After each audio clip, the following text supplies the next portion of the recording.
Dia 39. Equilibrando a sua vida.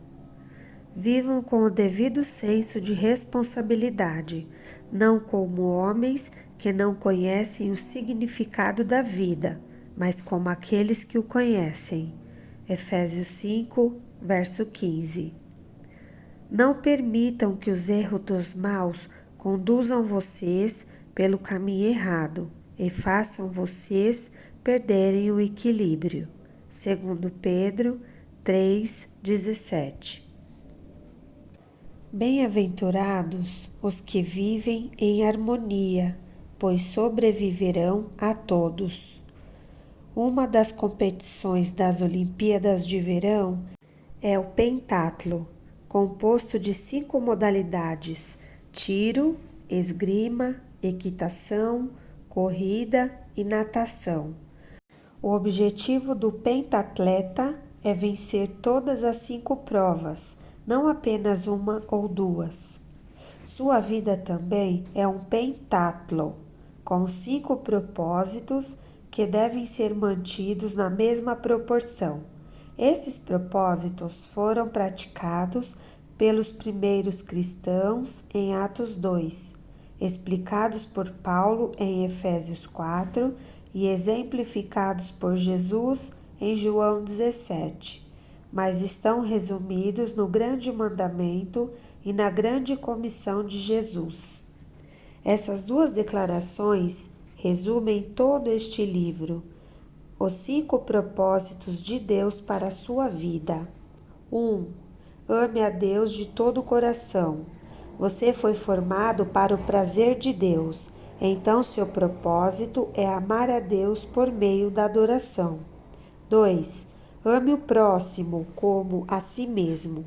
Você foi formado para servir, então seu propósito é demonstrar amor às outras pessoas por meio do ministério. 3. Vá e faça discípulos. Você foi formado para uma missão, então seu propósito é compartilhar a mensagem de Deus por meio do evangelismo. 4. Batize-os. Você foi formado para fazer parte da família de Deus, então seu propósito é se identificar com a Igreja do Pai por meio da comunhão. 5. Ensine-os todas as coisas. Você foi formado para se tornar semelhante a Cristo, então seu propósito é amadurecer por meio do discipulado. Um compromisso sério com o Grande Mandamento e com a Grande Comissão fará de você um grande cristão. Manter os 5 propósitos em igualdade não é nada fácil. Todos tendemos a exagerar nos propósitos que nos despertam maior paixão e a negligenciar os outros. As igrejas fazem a mesma coisa, mas você pode manter sua vida equilibrada e estável, juntando-se a um grupo em que haja incentivo mútuo à responsabilidade, de modo que você possa avaliar regularmente sua saúde espiritual, registrar seu progresso em um diário pessoal e transmitir o que aprendeu a outros. Essas 4 atividades são importantes para que a vida seja dirigida por propósitos. Se você deseja seriamente se manter no caminho certo, precisará desenvolver esses hábitos. Converse sobre o assunto com um companheiro espiritual ou no grupo. A melhor maneira de assimilar as ideias deste livro é discuti-la com outras pessoas no ambiente de um grupo da igreja. A Bíblia diz: como o ferro torna cortante o ferro, de igual modo as pessoas podem aperfeiçoar umas às outras. Provérbios 27, verso 17. Aprendemos melhor em comunidade. Nossa mente fica mais aguçada e nossas convicções mais profundas por meio da conversação. Insisto em que você reúna um pequeno grupo de amigos e forme um grupo de leitura de Para que estou na Terra, a fim de rever os capítulos semanalmente. Vocês devem discutir as implicações e aplicações de cada capítulo.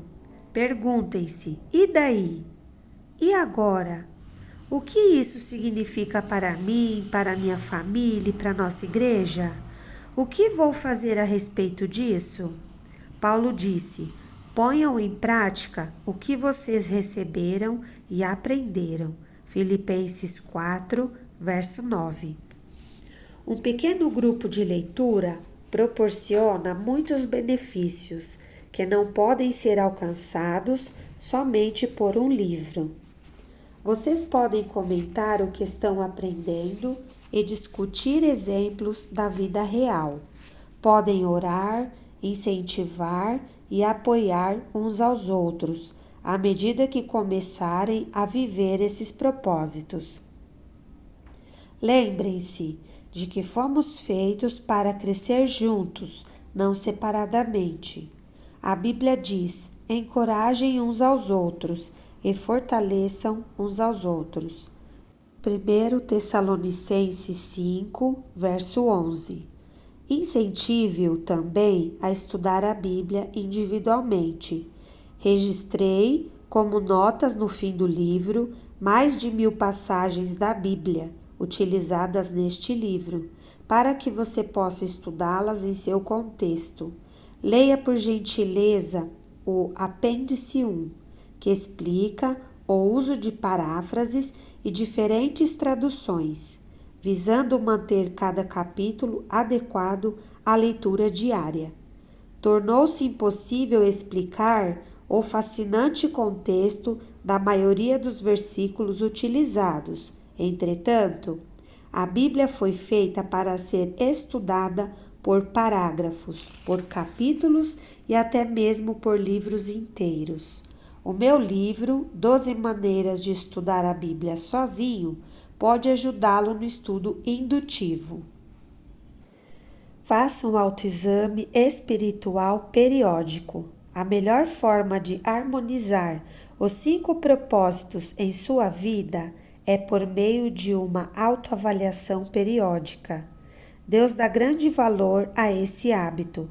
Somos orientados pelo menos 5 vezes nas Escrituras a verificar e a examinar nossa saúde espiritual. Lamentações 3, verso 40.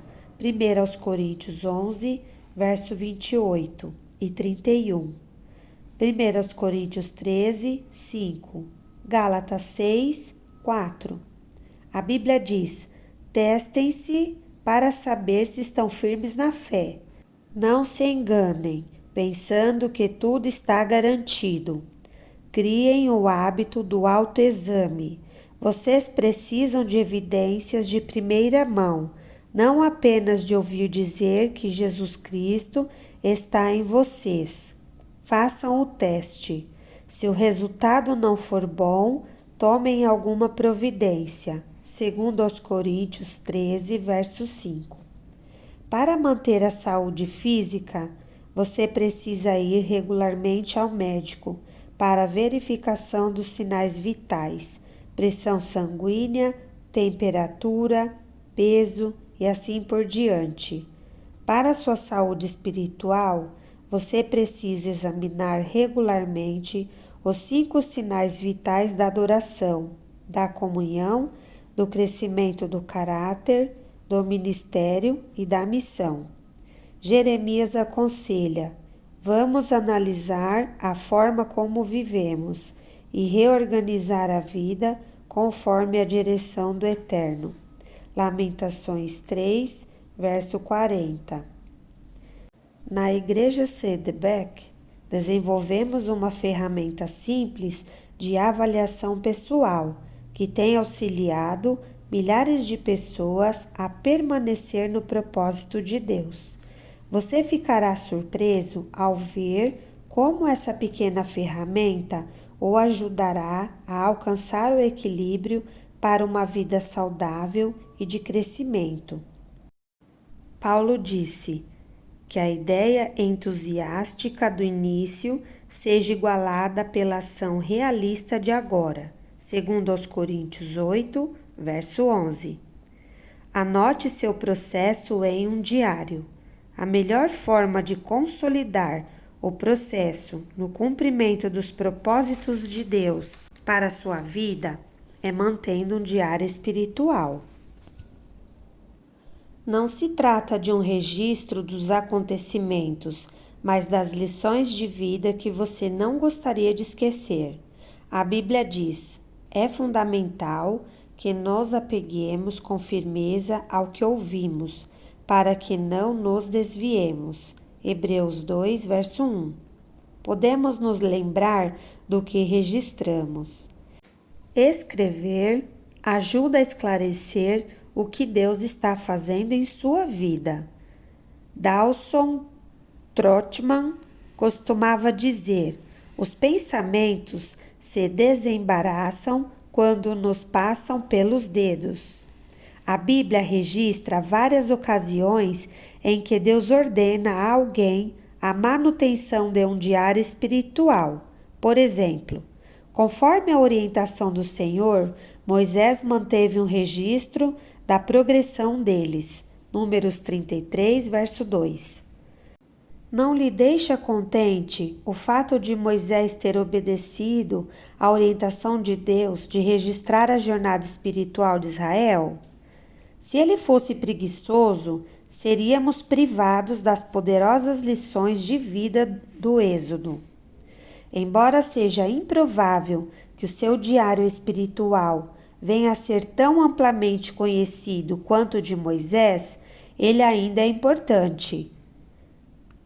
Na NVI, lemos: Moisés registrou as etapas da jornada deles. Sua vida é uma jornada e uma jornada merece um diário. Espero que você, tendo uma vida dirigida por propósitos, escreva sobre as fases de sua jornada espiritual. Não anote apenas o que for agradável. A exemplo de Davi, registre suas dúvidas, temores e lutas com Deus. As maiores lições vêm do sofrimento, e a Bíblia diz que Deus mantém um registro de nossas lágrimas. Salmo 56, verso 8. Sempre que ocorrer problemas, lembrem-se de que Deus os utiliza para cumprir todos os 5 propósitos em sua vida.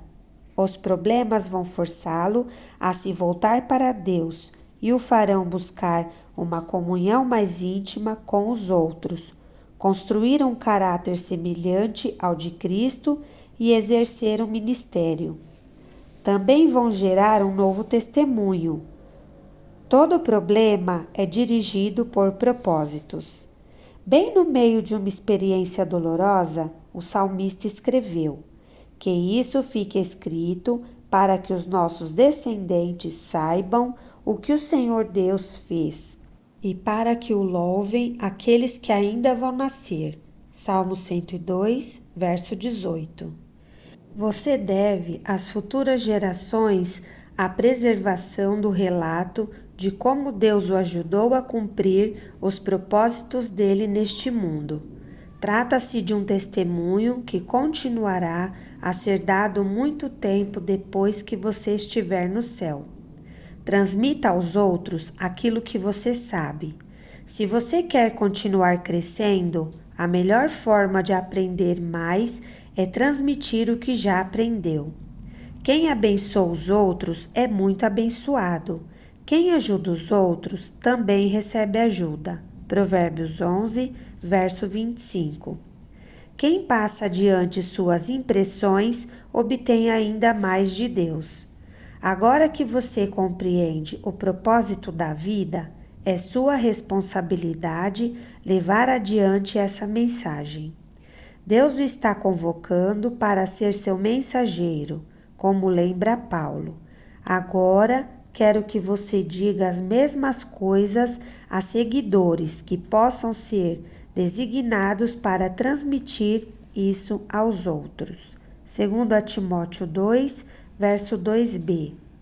Neste livro, passei a você o que aprendi com outras pessoas sobre o propósito da vida. Agora chegou sua vez de transmitir esses conhecimentos.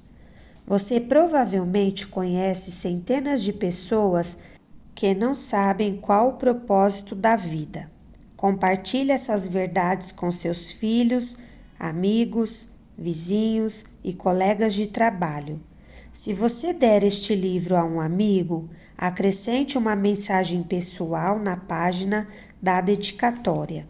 Quanto mais você sabe, mais Deus espera que você use tal conhecimento para ajudar os outros. Tiago disse: qualquer um que sabe o que é certo a fazer e não o faz, está pecando. Tiago 4, verso 17. O conhecimento aumenta a responsabilidade. Transmitir o propósito da vida, porém, é mais que uma obrigação. É um dos grandes privilégios de nossa existência.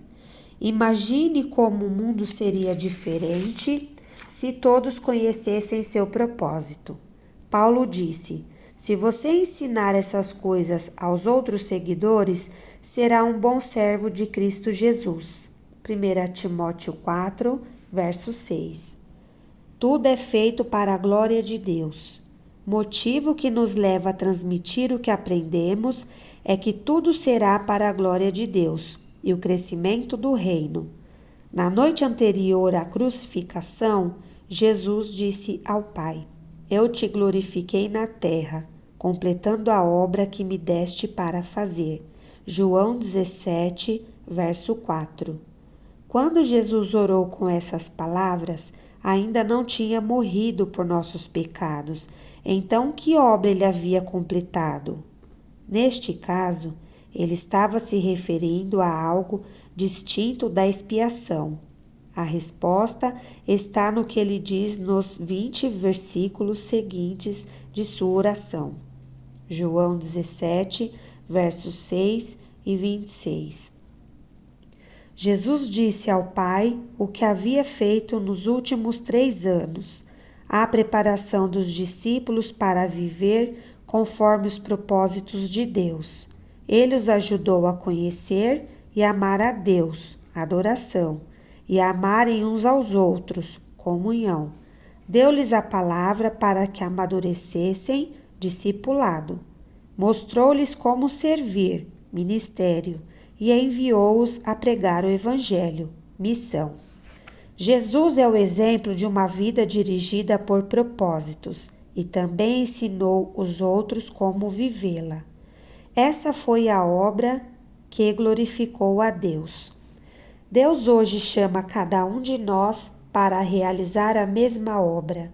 Ele não quer apenas que vivamos seus propósitos, mas que ajudemos outras pessoas a fazer o mesmo.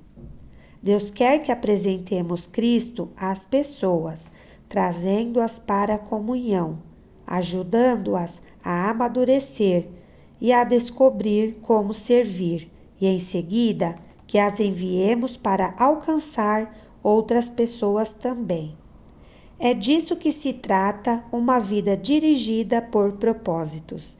Independentemente de sua idade, o restante de sua vida pode ser a melhor parte dela, e você pode, hoje mesmo, começar a viver com propósitos.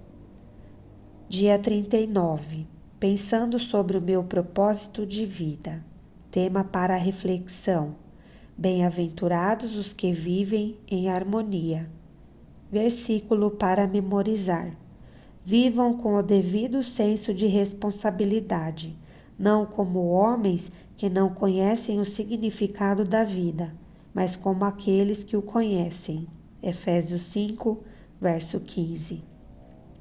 Pergunta para meditar: qual das 4 atividades vou iniciar para permanecer no caminho e harmonizar os 5 propósitos de Deus para mim?